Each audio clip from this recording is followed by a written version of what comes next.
tyre flips. And that's what I'm wanting to do. So I think you have the most sort of rational mental thoughts while working out. I've had a pretty hard last couple of days, as far as hard as in a lot of stuff at work and my professional life is changing.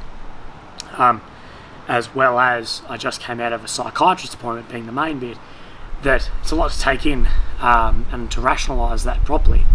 I think if you came home, sat on the couch, you probably wouldn't really get it in properly. So I'm going to do a really hard workout, see how long it takes. I know I've done 300 or 400 straight before, and I want to see how that goes this time to do 1,000. If I get to like 500, I'm cooked. I will end it there. I'm not fucking David Goggins, but let's see how we go. There'll be updates, I guess, on my GoPro throughout this. This is filming on my Sony. So let's see. Actually, I better get a whiteboard, make sure that I actually log down, because I'll lose count.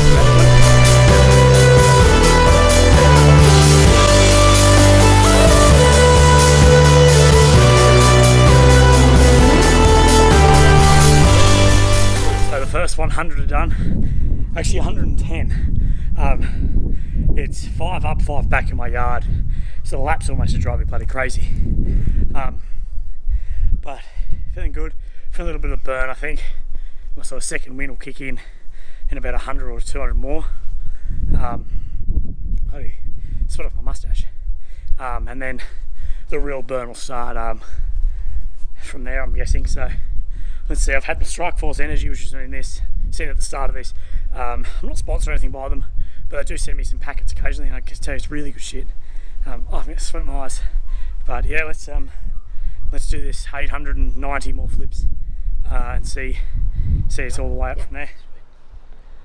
So I'm on my 996th now tyre flip of my 1,000 I wanted to do after my psychiatrist appointment this afternoon after work. I feel like I can get caught up in non-rational thinking and not absorbing what the psych says straight after an appointment. So my most rational thinking is during hard exercise. I've been struggling a little bit with not reaching the goals that I've wanted to recently over my fitness outside of chemo, and I think it did more damage to my body than I first thought. And also changing at work from temporary restrictions that I was hoping one day to get lifted and be back in a full capacity to permanent restrictions that are in my best interest and the Army's best interest, but it's still the one thing so far that my tumour's really influenced that's permanent. So I was struggling with that a bit, but getting out here for 2.5 hours now or so, doing some hard exercise after my psych to really rationalise and absorb what he said, really helped me out, and I guess that's one coping mechanism for it. So, you know, as David Goggins would say, we're not dead yet, but my hands might be a little bit. So you'll notice that I'm changed. I've got a haircut, and it's the next day after my tyre flip. I wanted to make it more of a vlog sense of doing it, but from my tyre, my hands got absolutely covered in dirt and mud and everything, as well as proper fatigue.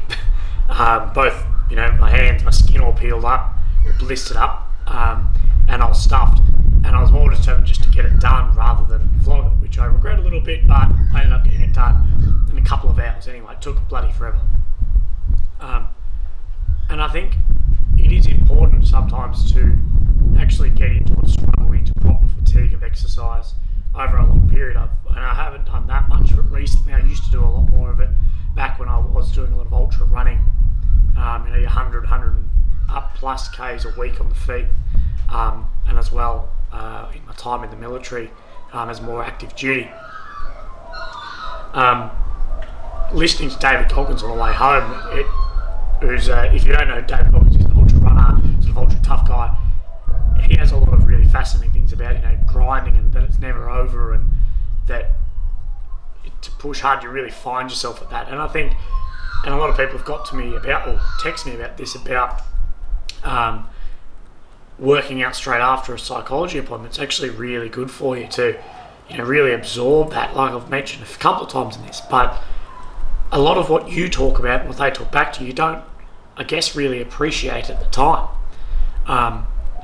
Yet having that couple of hours where you're not on your phone, you're not, talking to anyone else, you're just you, maybe some music, and flipping your tyre or going for a run, or but in that state of fatigue and that state of stress, but then achieving something too, it's really good. And I struggled like you wouldn't believe in that tyre flip. And although yesterday I wanted to make this video last night, and it would have been better than it is, but without going through what I sort of did on that quick couple of hours and being stuffed, I wouldn't have had that sense of achievement. And I had such a strong sense of achievement. I guess I'll tell you, even though I'm stuffed, a fantastic sense that I've really actually conquered something. And I think 1,000's a good number to aim for that. So when I have my next psych appointment, I'm going to try and do another 1,000 and maybe then work up from there. I'll see how my hands hold up next time.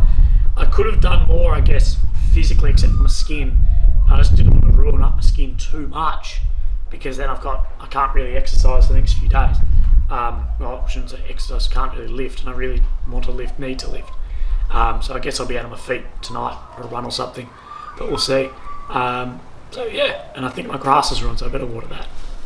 I'm Matt Willy Williams. I partied my way through high school. I joined the army straight out of school as a rifleman. I deployed to Afghanistan for 8.5 months as a crew commander at 20 and turned 21 over there. I've travelled the world twice, jumped from planes, dove under the sea, drank from shoes in over 20 countries, and I regret nothing.